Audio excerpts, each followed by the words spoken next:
ඉතින් යාළුවනේ සුබ දවසක් සියලුම දෙනාට. අදත් ඔයාලා එකතු වෙලා ඉන්නේ අමිත් ඩෙකෝඩ්ස් YouTube channel එක අරන් එන තවත් වීඩියෝ එකක් එක්ක. ඉතින් අද වීඩියෝ එකෙන් අපි කතා කරන්න යන්නේ ලෝකේ විසඳුම් නැති අභිරහසක් නෙමෙයි. අපි මේ අද කතා කරන්න යන මාතෘකාවට හරි අර්ථකථනයක් දෙන්න තාම කිසි කෙනෙක්ට හැකි වෙලා නැහැ මම දන්න විදිහට.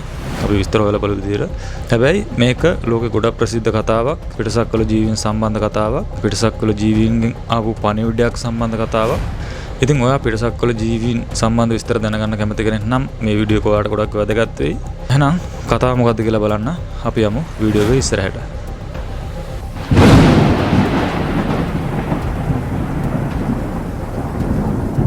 ඉතින් ඔයා හිතන්න කවුරුත් නැති වෙලාවක කියන්නේ අපි රෑගම් කවුරුත් නැති වෙලාවක ඔයා කවුරුවත්ම නැති පාළු පාරක යනවා. මේ පාළු පාරේ තියෙනවා ෆෝන් බූත් එකක්. ඉතින් මේ ෆෝන් බූත් එකේ ළඟින් ඔයා යනකොට එකපාරම මේ ෆෝන් බූත් එක රින් වුණොත් ඔයාට මොකද හිතෙන්නේ? ඔයාට වෙන කරගන්න කිසිම දෙයක් නැහැ. ඔයා ළඟ කවුරුවකුත් නැහැ. ඉතින් ඔයා ගිහිල්ලා මේ ෆෝන් බූත් එකට එන කෝල් එක ආන්සර් කරනවා. ඉතින් මේ කෝල් එක ආන්සර් කරද්දී ඔයාට එහා පැත්තෙන් කතා කරන කෙනා කතා කරන්නේ ලෝකේ මේ වෙන විට භාවිතා කරන්නේ නැති භාෂාවකින් නම් ඔයාට මොකද හිතෙන්නේ? ඒ කියන්නේ ඔයාට එහා පැත්තෙන් කතා කරන්නේ මේ ලෝකේ මිනිස්සෙක් නෙවෙයි. ඉතින් ඔයාට මොකද හිතෙන්නේ? මෙන්න මේ වගේ කතාවක් ගැන තමයි අද අපි කතා කරන්න යන්නේ. ඉතින් මේ සංසිද්ධිය සිද්ධ වුණේ 1977 වර්ෂයේ. ඉතින් මේක අභ්‍යවකාශයේ ඉඳලා නොදන්න තැනකින් පෘථිවියට ආපු සංඥාවක් ගැන විස්තරයක්. ඉතින් අභ්‍යවකාශය කියන්නේ හරියට මුහුදක් වගේ තැනක්. අපි දන්නේ වැලිකටයක් තරම්වත් දන්නේ අපි අභ්‍යවකාශ සම්බන්ධ විස්තර. මහා මුහුදක් විදියට ගත්තොත් ඒකේ වැලිකටයක් තරම්වත් අපි දන්නේ නැහැ. ඉතින් ඒ සාගරයෙන් හම්බ වෙච්චි පොඩි සිග්නල් එකක්. එහෙම නැත්නම් සංඥාවක් ගැන තමයි අද මේ වීඩියෝ එකෙන් අපි කතා කරන්නේ. ඉතින් මම උත්සාහ කරනවා මේකේ කුඩා තැන ඉඳන් විස්තර දක්වන්න පුළුවන් උපරිම තැනට නිකන් ඔයාලට විස්තර දක්වන්න. ඉතින් තේරුම් නැති දෙයක් තියෙනවා නම් පහලින් කමෙන්ට් කරන්න. channel එකට අලුත් කෙනෙක් නම් subscribe කරලා අපිත් එක්ක එකතු වෙන්න. වීඩියෝ එක හොඳ නම් like කරන්න. මේ වීඩියෝ එක තවත් කෙනෙක්ට දැනගන්න හොඳයි කියලා හිතනවා නම් share කරන්න.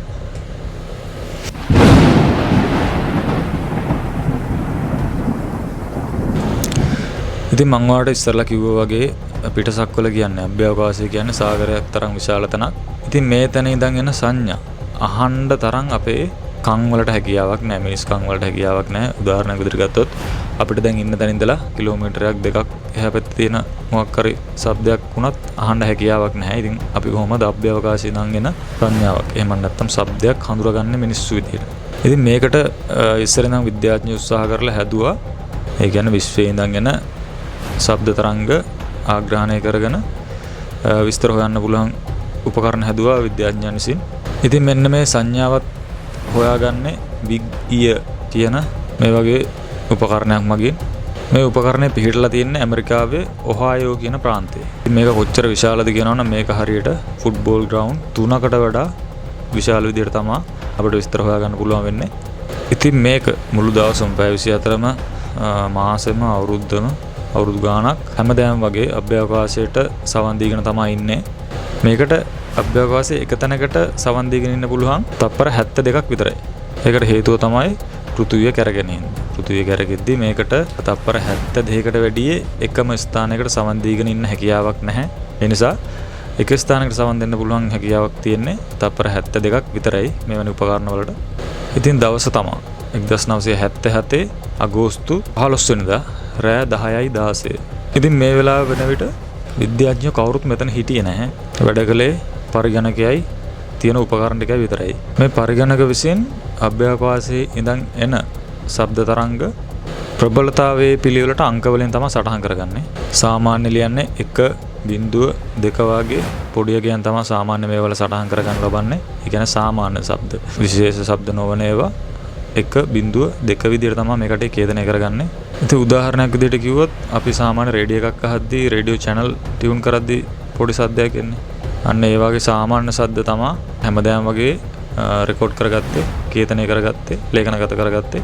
හැබැයි මෙන්න මේ දවසේ රෑ අපි කතා කරන දවසේ රෑ ඊට වඩා විශාල සංඛ්‍යාතයක ශබ්දයක් මේ පරිගණක විසින් ඡේදනය කරගත්තා. ඒ දවසේ මේ පරිගණක 1 ඉඳන් 9 දක්වා සංඛ්‍යාත ඡේදනය කරන්න පටන් ගන්නවා. ඊට වඩා විශාල ශබ්ද ඉංග්‍රීසි අකුරු ආකාරයෙන් තමයි ඡේදනය කරන්නේ.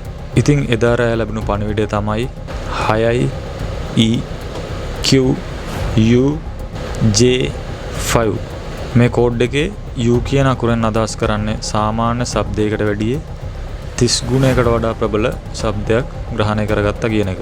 ඉතින් මේ සිද්ධිය වෙලා දවස් 2කට පස්සේ ජෙරි ඒමාන් කියන විද්‍යාඥයා ඇවිල්ලා මේ දත්තකොලේ පරීක්ෂා කරනවා. එතකොට තමයි මෙයාගේ ඇස් දෙක උඩ ගියේ. ඉතින් එයා මම ඉස්සෙල්ලා කිව්ව කෝඩ් ටික රතු පෑනකින් රවුන්ඩ් කරලා ඉවරලා කොලේ ලියනවා WOW. එහෙම නැත්නම් wow. අදටත් අපි මේ සිග්නල් එකට wow සිග්නල් එක කියන්නේ අන්න හේතුව හින්දා. ඉතින් මේ කතාව ලෝකයේ එතෙක් මෙතෙක් කතා බහට ලක් වෙච්චි පිටසක්වල ජීවීන්ගෙන් ආපු wow සිග්නල් එක ගැන.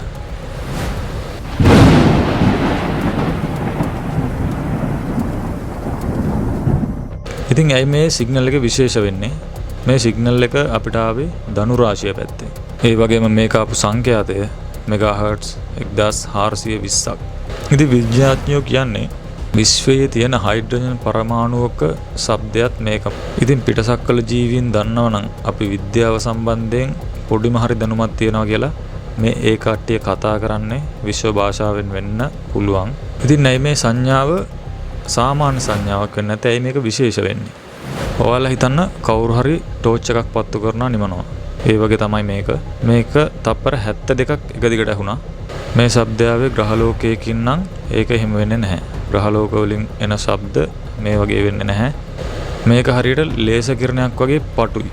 ස්වභාවික ශබ්ද හැමතිස්සෙම තියෙන්නේ විසිරිලා. විශේෂම දේ තමයි මේ ශබ්දේ මෙදායින් පස්සේ මේ වෙනතෙක් ආයි කවදාවත් ඇහුනේ නැහැ. හරියට මම අර ඉස්සරලා කිව්ව ෆෝන් බූත් එකෙන් ආව කෝල් එකට හෙලෝ කියලා ෆෝන් එක තිබ්බා වගේ සංසිද්ධියක්.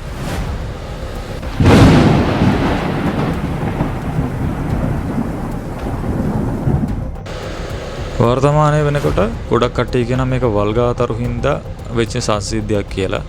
වල්ගාතරු වටේට ලොකු හයිඩ්‍රජන් වලාකුළු තියෙනවා. හැබැයි 2026 වර්ෂයේදී විද්‍යාඥයෝ කියනවා මේක එහෙම දෙයක් නෙමෙයි. මොකද වල්ගාතරු වලින් එන ශබ්ද wow සිග්නල් එක තරම් ගොඩක් ක්ලියර් නැහැ.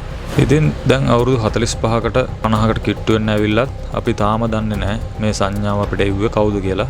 සමහර විට දිනු පිටසක්වල යානයක් අපේ පෘථිවි වසලේ යද්දී නිකුත් වෙච්ච සංඥාවක් වෙන්න පුළුවන්. නැත්තම් ඒ කට්ටිය නිහතමානීව අපිට එවපු පණිවිඩයක් වෙන්න පුළුවන්.